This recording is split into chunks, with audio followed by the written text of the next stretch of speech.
Hello, mic check. Let me move my hair and get you in the shot there, Peggy. Mic check, 1 2 1 2. 7 8 9.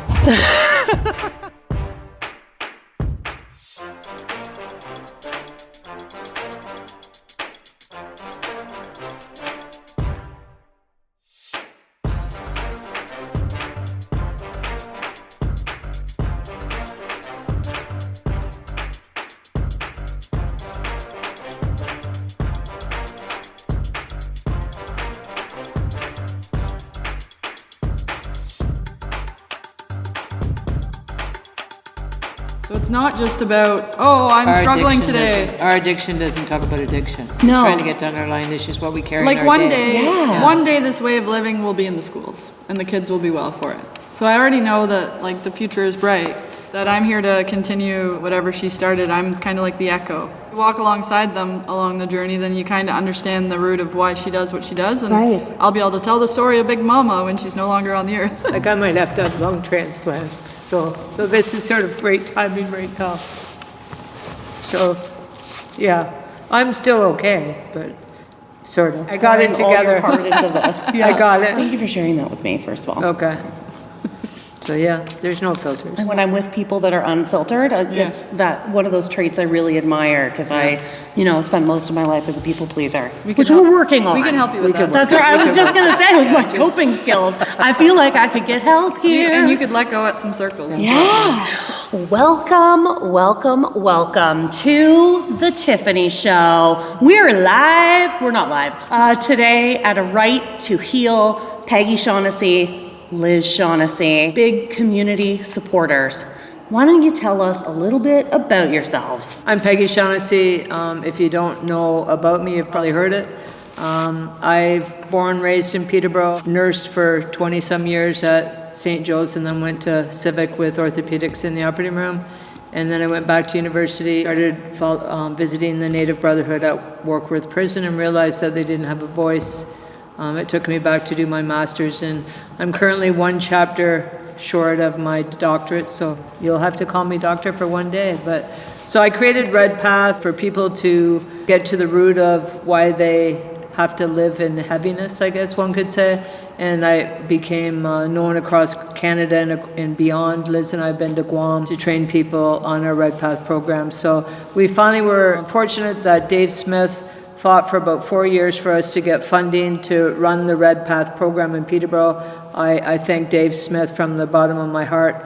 He's been a very big advocate for us. And as a result, Liz found that we were to come to this church and rent here, and now we want to buy it. My name's Liz Shaughnessy, and I am the middle child of Peggy. I've been working with her at White Path Consulting for 21 years. Yeah. The reason I came to work for my mom is my interest was social work, and that's what I went to Fleming for. But my mom's approach to the way that you heal is much different than the average program, and so I myself have healed. And in the process, I started doing moon circles. My largest one at Farm Hill was 131 women from across Ontario. And now that we have this space, the chapel at 441 Rubridge as well, I now do moon circles for women, for families, and love moon circle for all genders, and also a lot of magical events. So it's all part of healing. It's all interconnected, you know what I mean? It's like our Peterborough community. We're all interconnected. Maybe you could walk us through your journey. Like, why do you do this? Why is this so important to you? What drives you? I've been asking myself that question for 20 years.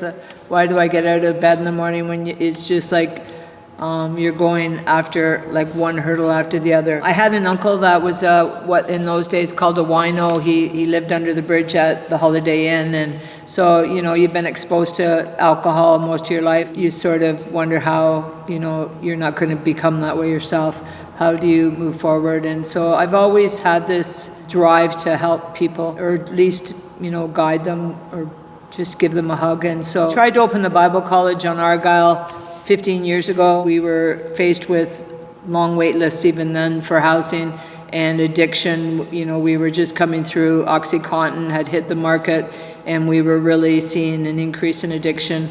We had methadone clinic, I think maybe 2 methadone clinics at the time, but there was a great need. So we tried to buy the Bible College, and the city went against us. So that's when we opened the Whistle Stop Cafe. We didn't know nothing about restaurants. It was really a space to bring people together. We had students that would come because we were open all night, that they called it the library. We've had people since we closed that said, you know, I went there at my darkest moments, and I want to thank you. So it was really hard to close it, but we realized that the only way we can really speak out and tell this story, what you're asking right now on our journey and why we're doing what we are, is that it's time to speak out and really say that our city is suffering and that we need to start looking at treatment and wellness. And I want a vibrant city again, and I'm going to speak out. Our why is living in our purpose. I believe we are on this earth to do what we do.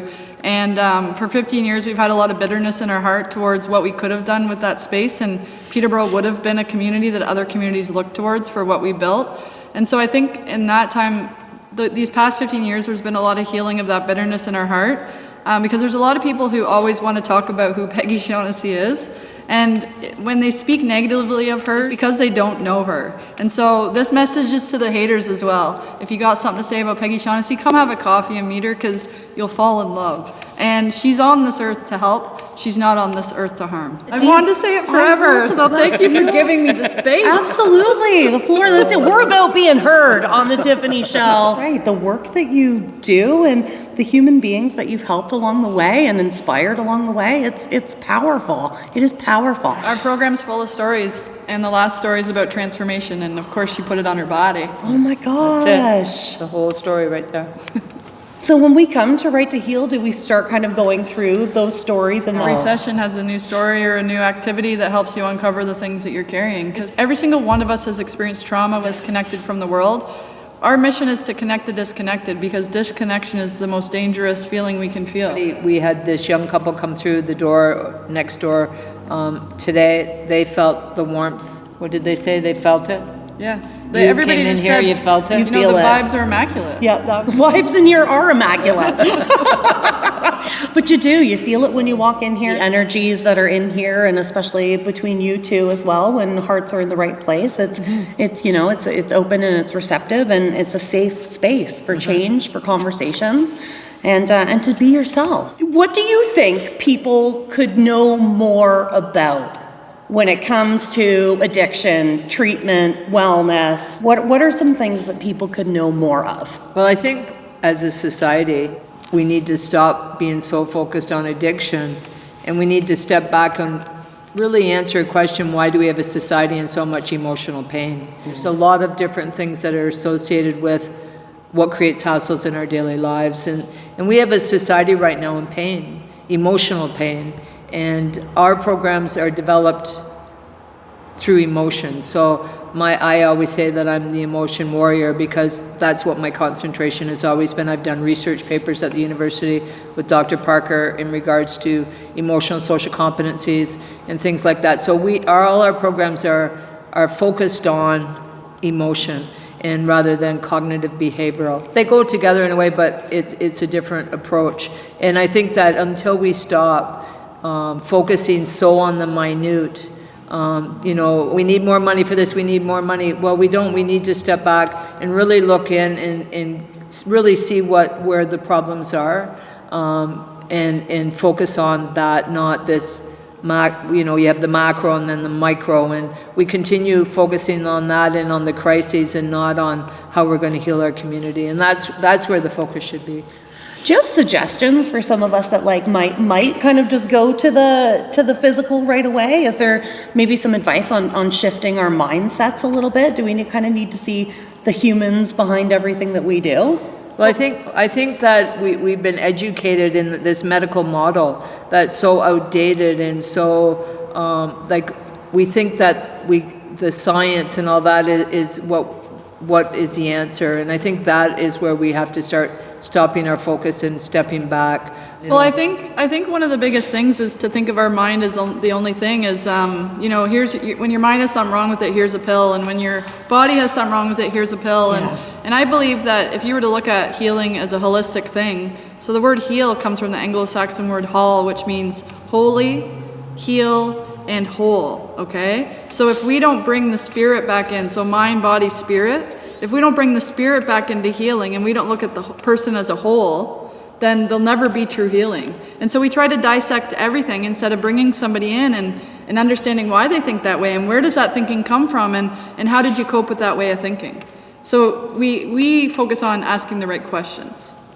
Yeah, that's kind of how we're different. Yeah, Rupert Ross, he's a lawyer. He traveled with the Crown to Northern Ontario to courts and that in First Nation communities, and he wrote a really amazing paper in regards to that, talking about, a scientist goes into the meadow and he looks at those plants and he takes them back to his lab and he dissects them and gives them all names. But an Indigenous elder will go into the meadow and he'll see that plant, but he'll see what birds come in and all these things will come to it and what its place is in the meadow. And so I think that it's time that we stop and look at what is our place in the healing and getting our city back on its feet. Because what we continue to do is pointing our finger at the government. Why aren't they doing it? Why aren't you doing it? Well, what are we doing? And what are we going to do in order to become that person to go into the meadow and see where everything belongs? We all belong, and in that, I think that's like a really important thing for us to look at. Wow. So show up here. It's supposed to be easy. Healing isn't supposed to be difficult. You're not supposed to have to jump through hoops. You should just be able to show up and have a kind ear to listen to what you're going through so they can help you be pointed in the right direction. That is what our mission is to make this a little easier.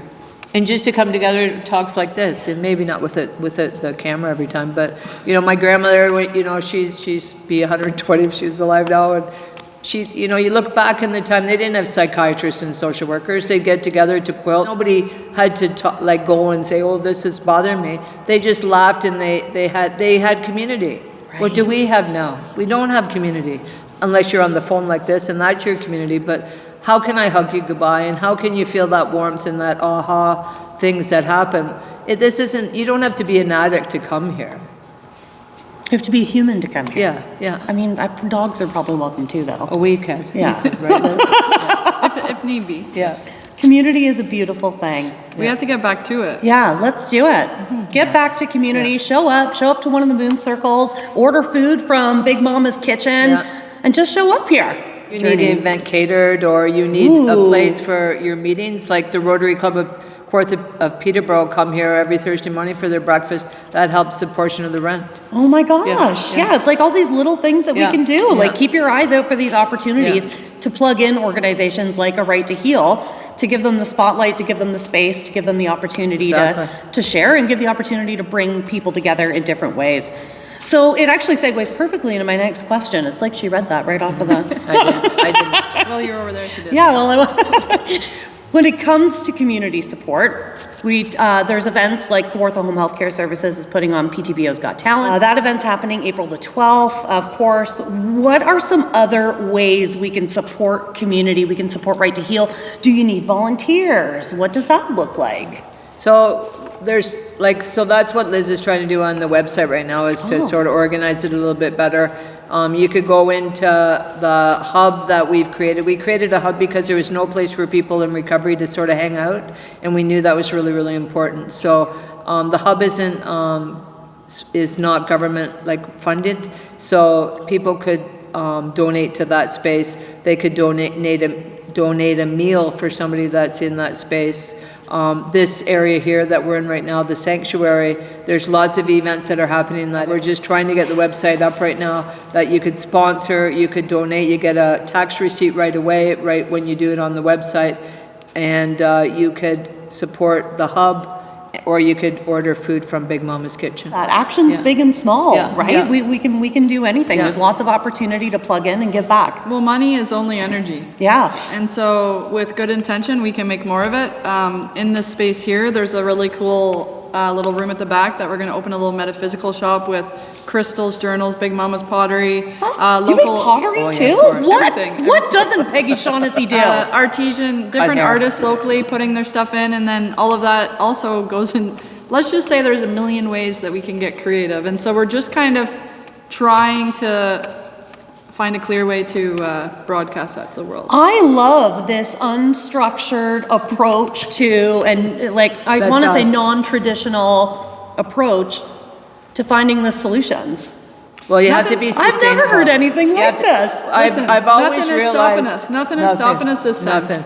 Because you can be if you can find every square inch of what you have in order to try to make a sustainability so you're not relying on something, and what happens if that something isn't there anymore. So how can you create a space everywhere in this building, and there's lots of them, in order to create enough money for it to be sustainable. This isn't about having so much money that our pockets are full at the end of the day. It's having so much money that we can continue building our community. So the money has nothing to do with us. It has to do with this building is by the community, for the community. We did talk about some of the challenges. We alluded, of course, there's a couple city challenges in there for sure. Can we share maybe some of the other significant challenges that you faced? I'll start before you move. How have they shaped how you move? Well, so first of all, the experience we had 15 years ago really stunted my mom's ability to, her creativity, and you know, there was a lot that affected her on a personal level. And some of these people in the internet comments, which people don't understand, when you write something negatively about somebody on the internet, I don't understand what world you live in that gives you that right, but there are some people, there's a couple people, and I could say their names right now, I'm not gonna do that though, but what I gotta say is there are people who think that my mom is someone she's not. And so one of the biggest challenges we face is having to endure that negativity, which we're unplugged from it nowadays, but for the people who still believe she is someone she was 15 years ago, who are using the same stories and you've never met her today, I want you to recycle the idea of who she is, because what you're saying isn't the truth anymore. Change is the only constant thing in life, and whoever you believe Peggy Shaughnessy was, she wasn't, first of all, but she's not the same person she was, and she's here for our community. So one of the greatest challenges is, for me, the misconception of who she is, right, and that she's against harm reduction, because she's not against harm reduction. She was a nurse. She was part of it. She was advocating, she used to drive people to Oshawa, nobody knew this, to access methadone because it wasn't available in Peterborough. When we tried to open Argyle Street, one of the things in the news was that we were going to be a needle exchange, and now there's needle exchanges. So it's like, whatever she does, people want to criticize. So I think one of our challenges is, this isn't Peggy Shaughnessy, this is White Path Consulting and Right to Heal. So they always attack her as a person and not, you know what I'm saying? Right. Well, but there doesn't need to be an attack. No, not at all. Agreed. But I guess, you know, some people have jealousies because they can't do what others do, right? And sometimes our light's a little bit too bright and then they need to put some sunglasses on. Our biggest hurdle is not helping the people that want our help. It's all of these people that are stuck in old-fashioned thinking patterns, and these are head of places, like in that they're so stuck in this tunnel vision ideas, and we've never been part of conversations at the table. So, and this isn't just in Peterborough, this is right across the country, where you have the same old dinosaurs called experts being called to the table. Even though the problems are getting worse and worse and worse, the same experts are being called, and the same ideas are, right from Health Canada down, are continuing being listened to and funded and all of these things because they are the experts. And so that's where our biggest hurdle is to be able to move forward and be able to allow a space for people to heal and this loud noise. You know, sometimes it's a noise that is distracting you, that is there to distract you. And so that's when we say we're moving forward, and that noise, we're getting rid of the noise. It's those ideas that have to change. Yeah. Because people aren't, like the hospital though actually is probably one of the biggest places that send us clients. So we do have a good relationship with the hospital and a few organizations. Not all organizations are bad, but some can just leave. Gotta work together, right? Yeah. How does it feel to say that out loud? Yeah. I was going to say. Tiffany, you just liberated I was her. going to say. She's been waiting for a long time to say this, Tiffany. Really and truly. Yeah. Really. Yeah. I'm glad that you felt Good. safe enough to say it here. Yeah. Well, she's free to speak her truth. That's right. Yeah. There's big power in that. I think that's a song, I think it could be. Or It might definitely be. could be. We can make it a song, Peggy. I heard you can sing. Oh, not much. If little Peggy, if little Liz were sitting here right now, what would you tell those little beings? I think I just tell the little beings that everything's going to be all right, and don't ever turn back. Just keep going forward, and don't ever let anyone get in your way. That one's gonna make me cry. I was just gonna say, okay. Only because Got me. nobody knows all that she carries and all that she was told as a little girl and who she can't be. So what I would say to any little girl or anyone that believes that other people's words matter is that drown out the noise and just be yourself and like shoot for the stars. You know, you never know where you're gonna land. So, and if you start today, you can change your world. So I think it's stay positive, unsubscribe from negativity because life is beautiful. God, how lucky am I? I feel so lucky. She's a crybaby. I'm a crybaby. I'm totally a For all the crybaby. people, I got you. For all the I got people you. who know me in the sports world, yes, I am a crybaby. I know you never knew that.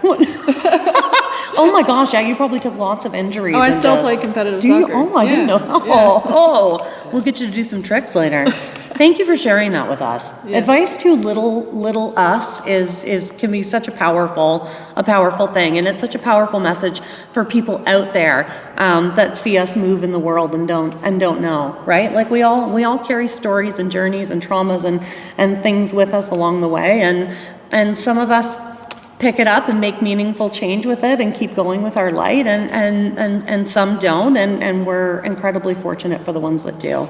So thank you very much for sharing that with me, ladies. Last couple questions. Can you share a moment where somebody's kindness impacted your life? Oh, I know. Father Leo. Father Leo, I hear so much about that, Jen. And of course, you got to ask me this after I've already been crying, which means I could cry again a million times. So we were invited to his 92nd birthday, and this year for us is all about coming from the bottom of our heart and just being completely authentic. And anytime we feel our heart's a little heavy, to like do the work that allows us to keep our heart open, so that we're always coming from that place. And so I get a phone call from Father Leo, and he said, I'd like to invite you to my birthday. And he had said that he was inviting people who gave him hope to continue his mission, because he's going to be coming. We're actually setting up a little office for him when the Father's in, and he can help people, because healing is different for everyone. Yeah. If there needs to be a faith component for some of our clients, they should have the right and that to be part of their healing journey. So I said to anyone I've spoken to that for me to be invited in a year that is coming from my heart to one of the most beautiful human beings you could ever be fortunate to meet in this lifetime, I said I must be doing something right. And then he gave each of us a plant and told us how much he loved us and thanked us and had things to say. And if you had told me at St. Alphonsus that I would have been at this priest's 92nd birthday, I would have laughed at you. But at 40 years old, to be invited to this birthday, I said to my friends, I'm doing something right. If this is only January and I'm being invited to the most from the heart event, then what a beautiful year this is going to be. So that's when I knew that was a kindness that I needed to feel. You know what I mean? Yep. Yeah. Absolutely. Well, I read your questions earlier, and that probably the person what the kindest thing I probably wouldn't have even said, but it just came to me. I don't want to cry either. But Len, that works for us. For 20 years, he's taken the weight of everything on his shoulders, from all the hurt and everything. And, you know, he's just the kindest guy in his heart and his soul. You never see that. But he's the guy that's carried the world on his shoulders so that it wouldn't be so heavy for us. And, you know, I think that if anybody he doesn't know that he, to me, has been the kindest soul that has crossed our paths. He's the guy I call when I'm crying and I'm struggling. So, Ladies, if you could leave us with final words today, if there was a message that you want us to take with us on the other side of this, what is that message? Peterborough, Ontario, get ready to come together to help our community heal. Join us on this mission. We can't do it alone. So if I can leave any message today is there is so much hope in 2024, and it's going to take tiny steps to lay this foundation, but one day we'll look back on this interview and future generations will say, I want to thank them for having this vision and building something for the future. It's funny, I was going to say not the same thing. because she'll say I copied her, but I was born in Peterborough, and I have 8 grandchildren coming behind me, and probably many more after I leave. And Peterborough is a beautiful city. Some days we could drive down some streets and it's not so beautiful, but it is beautiful underneath all of that, and I think that all of us coming together, we can make it beautiful again. It's going to take people, all of us, to come together and create this space, and I think St. Andrews here is the space to start it and to start our movement of rebuilding our community to wellness. Thank you. Thank you.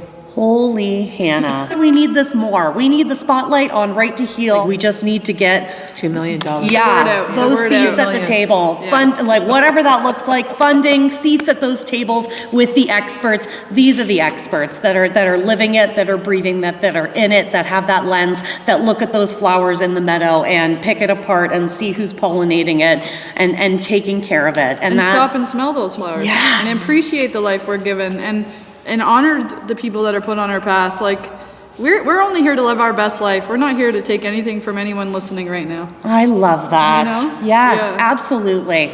Thank you, everybody, for tuning in to The Tiffany Show. Before we go, do you have any friends that you want to shout out? Is there anybody that could use a little love? Any organizations? I just want the people to know I love you. I love you. Well, special shout out to anybody who's been in Big Mama's corner. One thing I realized this year was there's more of you than there are haters. So I just want to shout out anybody who has affected Big Mama's life in a positive way, because in turn the ripples you create, they've also helped me in a positive way.